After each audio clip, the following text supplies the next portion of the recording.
Hello everyone. So today I'm going to explain general features of viral replication. Viruses, we all know that viruses are particles, and viruses cannot reproduce on their own. In order to reproduce, they need a host cell. So what happens during the replication of viruses? During replication of viruses synthesize all the essential components that is required to make new virions. And what are these essential components? These are viral proteins, viral structural or functional proteins, as well as viral nucleic acid. So these essential components, these are assembled together to form virions within the virus, within the host cell, and then these are released from the cell via lysis or simply excretion from the cell. So, in a very simple manner, a viral replication cycle can be divided into 5 steps. So, the first step is attachment of the virion to the specific host cell. Then there is penetration of the virion or nucleic acid into the host cell. Third step is the synthesis of viral nucleic acid and proteins by the host machinery as directed by the virus. And then fourth step is assembly of the virions, assembly of capsids and packaging of the viral genome to form new virions.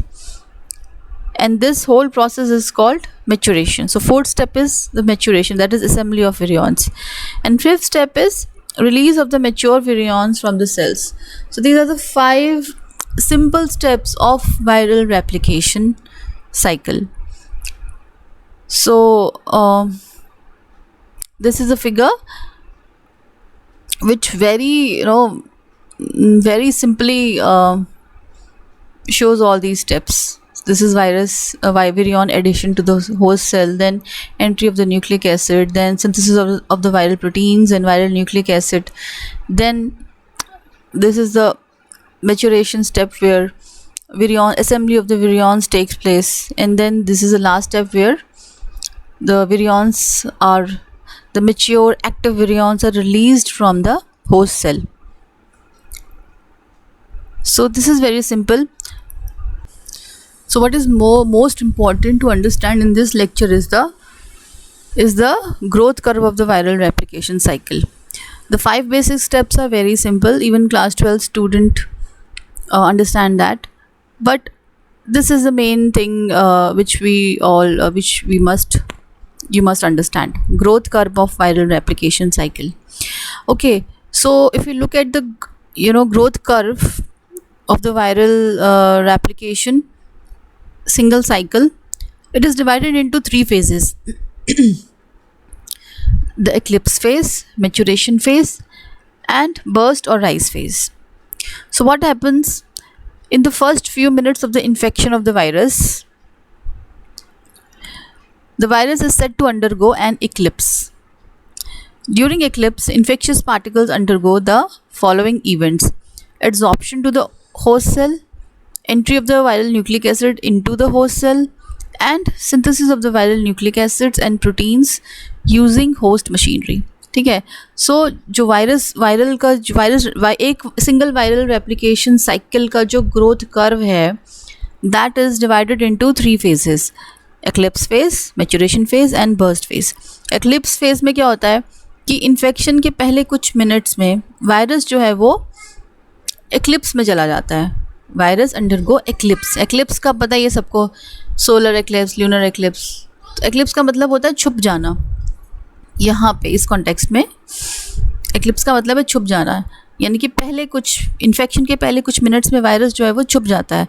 So during eclipse infectious particles undergo the following events. तो eclipse में क्या होता है, eclipse period में 3 steps होते हैं viral replication cycle के, जिसमें कि पहला स्टेप में जो वायरल पार्टिकल्स हैं वो होस्ट सेल के साथ एड्जॉर्ब कर जाते हैं, अटैच करते हैं. देन एंट्री होती है वायरल न्यूक्लिक एसिड की होस्ट सेल के अंदर. थर्ड स्टेप वायरल प्रोटीन्स और वायरल न्यूक्लिक एसिड्स का सिंथेसिस होता है using host machinery with in the host. तो ये तीनों इवेंट्स जो हैं ये एक्लिप्स फेज के अंदर आते हैं. उसके बाद एक्लिप्स फेज के बाद शुरू होता है मैच्योरेशन फेज, और मैच्योरेशन फेज में क्या होता है, there is assembly and packaging of newly synthesized capsid proteins, viral enzymes and viral nucleic acid. तो जो भी एसेंशियल कंपोनेंट्स हैं विरियॉन्स बनाने के लिए, जो कैप्सिड प्रोटीन्स हैं, कुछ फंक्शनल वायरल प्रोटीन्स हैं या न्यूक्लिक एसिड है, इन सब की पैकेजिंग होती है in the maturation phase. So there is assembly and packaging of the essential components of virions. Maturation के दौरान जो है फेज, मैच्योरेशन फेज में जो टाइटर होता है एक्टिव विरियॉन्स का होस्ट सेल के अंदर, वो बहुत हाई हो जाता है। ठीक है, during maturation phase titer of the active virions inside host cell becomes very high. However new virus particles still can not be detected in the culture medium. ठीक है, तो इवन मैच्योरेशन फेज के दौरान भी असेंबली होती है, packaging होती है विरियॉन्स की, पर वो कहाँ होती है, within the host cell होती है।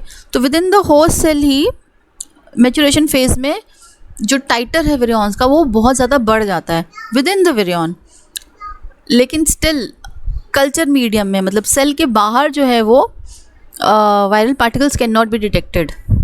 ठीक है, so that is the reason eclipse phase और maturation phase together are called latent period. तो एक्लिप्स फेज और मैच्योरेशन फेज टुगेदर, इन दोनों को मिला के लेटेंट पीरियड होता है। लेटेंट पीरियड क्या होता है, लेटेंट पीरियड में जो वायरसेस हैं वो सेल के बाहर नज़र नहीं आते। ठीक है, लेटेंट पीरियड के दौरान जो वायरसेस हैं वो होस्ट सेल के अंदर रहते हैं और होस्ट सेल के बाहर नज़र नहीं आते हैं। ठीक है, one cannot detect viruses outside the host cell into the culture medium. ठीक है, so that is the latent period. उसके बाद let us have a look on, first of all I would like to explain the growth curve experiment which was done. Now one step growth curve is important and it is to be understood well. तो जो one step growth curve है उसको explain करने से पहले एक बार हम one step growth experiment देख लेते हैं। तो वन स्टेप ग्रोथ एक्सपेरिमेंट जो है that was developed by Max Delbruck and Emory Ellis in 1939। ठीक है, मैक्स डेलब्रूक और एमोरी एलिस ने 1939 में इस एक्सपेरिमेंट को डेवलप किया था और ये एक्सपेरिमेंट आज भी परफॉर्म होता है। इसका मॉडिफाइड और इसका बेटर वर्जन जो है वो आज भी लैब्स में परफॉर्म होता है। तो इन्होंने क्या किया, इन्होंने कल्चर लिया ससेप्टेबल बैक्टीरिया का, जैसे कि इकोलाई, और उसको मिक्स किया विद बैक्टीरियोफेज पार्टिकल्स और फिर कुछ टाइम दिया ताकि जो फेजेस हैं वो अपने होस्ट सेल्स के साथ अटैच कर पाएँ। ठीक है, तो स्टेप वन में इन्होंने in the step one a culture of susceptible bacteria such as E coli is mixed with bacteriophage particles and the phages are then allowed a short interval to attach to their host cell. उसके बाद इन्होंने क्या किया कि जो culture था उसको बहुत ज़्यादा डाइल्यूट कर दिया। The culture is then greatly dilute कर दिया so that any virus particles released upon host cell lysis will not immediately infect new cells। ठीक है, इन्होंने फिर क्या किया, कल्चर को बहुत ज़्यादा डाइल्यूट कर दिया ताकि जो नए पार्टिकल्स रिलीज़ हों होस्ट से वो फिर दूसरे नए सेल्स को इन्फेक्ट ना करें। ठीक है, ये इन्होंने इसलिए किया ताकि जो वायरसेस रिलीज़ हो उनको क्वांटिफाई किया जा सके, उन्हें काउंट किया जा सके। क्योंकि क्या होता है ना कि जब बहुत ज़्यादा डाइल्यूट कर दिया जाता है सैंपल को, ठीक है, तो उसमें जो पार्टिकल्स क्योंकि जो बैक्टीरियोफेजेस हैं वो खुद तो मूव नहीं करते ना, वो तो एक चांस इंटरेक्शन होता है बैक्टीरियोफेज का होस्ट के साथ, एक चांस इंटरेक्शन होता है। तो जितना सोल्यूशन डाइल्यूट हो जाएगा तो उसमें ये जो चांस इंटरेक्शन है इसके चांसेस भी घट जाएंगे। ठीक है, तो ये स्टेप इन्होंने इसलिए फॉलो किया था ताकि क्वांटिफाई कर सकें फेजेस को। ठीक है, उनका नंबर कैलकुलेट कर सकें। थर्ड स्टेप में इन्होंने क्या किया, इसमें क्वांटिफिकेशन है। थर्ड स्टेप में इन्होंने number of infective phage particles release from the bacteria were subsequently determined at various intervals by a plaque count. तो उसमें उन्होंने अलग अलग टाइम इंटरवल्स पे फेज काउंट किया सैम्पल में। ठीक है, वो जो कल्चर है उसमें फेजेस को काउंट किया at different intervals of time. Now based on this experiment growth curve was plotted. तो इसी एक्सपेरिमेंट के बेसिस पे उन्होंने एक ग्रोथ कर्व प्लॉट किया जिसमें कि उनको काफ़ी सारे डिस्टिंक्ट फेजेस मिले रेप्लिकेशन, वायरल रेप्लिकेशन साइकिल में. ठीक है, तो ये जब उन्होंने प्लॉट किया तो उन्होंने प्लॉट किया a plot of a bacteriophages released from the host cell versus time. So bacteriophages versus time इन्होंने प्लॉट किया और उसमें उनको डिस्टिंक्ट फेजेस भी मिले. तो let us have a look on the plot.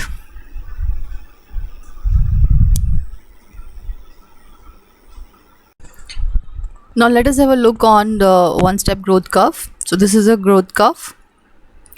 तो ये this is a plot against plot of this phage count. यहाँ पे y axis में phage count है, that is plaque forming units per ml, और x axis में time है. ठीक है, तो इसमें if you look at the growth curve, तो ये एक ब्लू कलर की लाइन है और ये एक रेड कलर की लाइन है. तो ये जो कर्व है, this is called one step curve because it looks like a step only. ठीक है, this curve looks like a step only, so this is called one step growth curve. तो इसमें क्या है कि this growth curve is divided into 3 phases.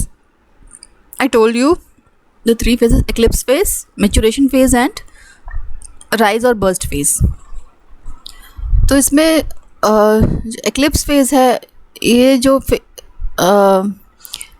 Line है, this shows the eclipse phase. तो इसमें क्या है, एक्लिप्स फेज में विरियॉन्स अटैच करते हैं होस्ट सेल को और फिर उनका जो न्यूक्लिक मटेरियल, न्यूक्लिक एसिड है, वो होस्ट सेल के अंदर जाता है और अंदर फिर वो वायरस विरियॉन कैप्चर करते हैं, वायरस कैप्चर करता है होस्ट सेल मशीनरी को और वहाँ पे वायरल प्रोटीन्स और वायरल न्यूक्लिक एसिड सिंथेसाइज होते हैं. तो ये सारी चीज़ें होती हैं एक्लिप्स फेज में. उसके बाद शुरू होता है मैचुरेशन फेज. तो मैचुरेशन फेज में क्या होता है कि there is assembly and packaging of the essential components of virions into virions. तो विरियॉन फॉर्मेशन होती है इन द मैचुरेशन फेज. तो यहाँ पे विरियॉन फॉर्मेशन होती है. तो यहाँ पे आप देख सकते हो there is rise in the plaque count, there is rise in the number of virions. अब यहाँ इस पॉइंट पे आप देखो और इस पॉइंट को ऊपर अगर लेके जाओ, ये डॉटेड लाइन है यहाँ पे, यहाँ तक क्या है, लेटेंट पीरियड है, लेटेंट पीरियड. तो एक्लिप्स फेज टुगेदर विद यहाँ तक लेटेंट पीरियड होता है. ठीक है, this part of the maturation phase यहाँ पे एंड यहाँ ही तक, मैचुरेशन फेज यहीं तक होता है. ठीक है, स्टार्टिंग फ्रॉम हेयर टिल यहाँ तक ही क्या है, मैचुरेशन फेज है. ठीक है, फ्रॉम यहाँ पे दिखाया नहीं है बट यहाँ से लेके यहाँ तक ये मैचुरेशन फेज़ है. तो मैचुरेशन फेज़ में असेंबली होती है और पैकेजिंग होती है विरियॉन्स की. तो विरियॉन्स जो हैं उनका नंबर जो है वो होस्ट सेल के अंदर बढ़ता चला जाता है. ठीक है, ये जो राइज़ है, राइज़ इन द विरियॉन्स, ये राइज शो कर रहा है rise of the virions within the host cell. Host cell के अंदर ये विरियॉन्स का नंबर जो है वो बढ़ रहा है. बट यहाँ तक जो है लेटेंट पीरियड चल रहा है. लेटेंट पीरियड का मतलब होता है कि लेटेंट पीरियड में जो विरियॉन्स हैं वो सेल के अंदर राइज करते हैं. सेल के अंदर ही होते हैं लेकिन सेल के बाहर वो डिटेक्ट नहीं होते. ठीक है, तो यानी कल्चर है, कल्चर में इस एक्सपेरिमेंट चल रहा है तो वो कल्चर मीडिया में दिखाई नहीं देंगे virions. New virus particles will not be detected in the culture media. Viral particles will be there within the host cell only. तो यहाँ पे ये होस्ट सेल के अंदर है. उसके बाद शुरू होता है राइज पीरियड, जो यहाँ से लेके यहाँ तक है. This is rise period. तो राइज पीरियड में क्या होता है, this is also called burst period. तो इसमें जो सेल्स हैं वो लाइज करते हैं और उसके बाद जो उसके अंदर जो विरियॉन्स बने हैं वो सारे, उनका नंबर जो है वो इंक्रीज़ होता है. ठीक है, तो this part of the growth curve shows the rise period. ठीक है, then finally the plateau is reached. ठीक है, then after that the plateau is reached. तो इस plateau का मतलब होता है there is no more rise in the number of virions. ठीक है, यहाँ पे जो एक्टिव वायरल पार्टिकल्स हैं उनका आगे फर्दर जो है उनका नंबर जो है नहीं बढ़ता है. ठीक है, तो यहाँ तक ये ग्रोथ कर्व है. एंड दिस रिप्रेजेंट एक सिंगल साइकिल में ये वायरस की जो सिंगल रेप्लिकेशन साइकिल है ये उसको रिप्रेजेंट करता है. ठीक है। अब यहाँ पे जो बर्स्ट साइज है, बर्स्ट साइज क्या है? बर्स्ट साइज है नंबर ऑफ विरियॉन्स प्रोड्यूस्ड पर इन्फेक्टेड सेल। एक इन्फेक्टेड सेल में से कितने विरियॉन्स प्रोड्यूस हुए हैं, that is the burst size. ठीक है। तो इसमें ये जो एक्सपेरिमेंट इन्होंने परफॉर्म किया था, मैक्स डेलब्रूक और इमोरी ने, इन्होंने परफॉर्म किया था by infecting E coli with T2 at 37 degree Celsius.